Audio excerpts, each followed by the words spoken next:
তিনটি লাল কার্ড ও তিনটি হলুদ কার্ডের উত্তপ্ত হয়ে ওঠা বিশ্ব মঞ্চের বিশ্বকাপের প্রথম ম্যাচে জয় তুলে নিয়েছে স্বাগতিক মেক্সিকো।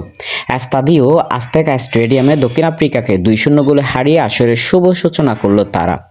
ম্যাচ জুড়ে বলের দখলে, আক্রমণ ও গোলের সুযোগ সৃষ্টিতে স্পষ্ট আধিপত্য দেখায় মেক্সিকো। অন্যদিকে দক্ষিণ আফ্রিকা পুরো ম্যাচেই ছন্দ খুঁজে পেতে ব্যর্থ। ম্যাচের নবম মিনিটেই জুলিয়ান কুইন্যান্সের গোলে এগিয়ে যায় স্বাগতিকরা। গোলের পরও আক্রমণের ধারা বজায় রাখে মেক্সিকো এবং দক্ষিণ আফ্রিকার রক্ষণভাগকে ব্যস্ত রাখে পুরো প্রথমার্ধে। বিরতির পর ম্যাচের নিয়ন্ত্রণ নিজেদের কাছেই রাখে মেক্সিকো। 67 মিনিটে রাউলের গোলে ব্যবধান দ্বিগুণ হয়। এরপর আর ম্যাচে ফেরার সুযোগ পায়নি দক্ষিণ আফ্রিকা। ম্যাচে 6টি কার্ড দেখান রেফারি, যার মধ্যে 3টি লাল কার্ড এবং 3টি হলুদ কার্ড। ফলে মাঠে উত্তেজনা ও নাটকীয়তার কোনো কমতি ছিল না।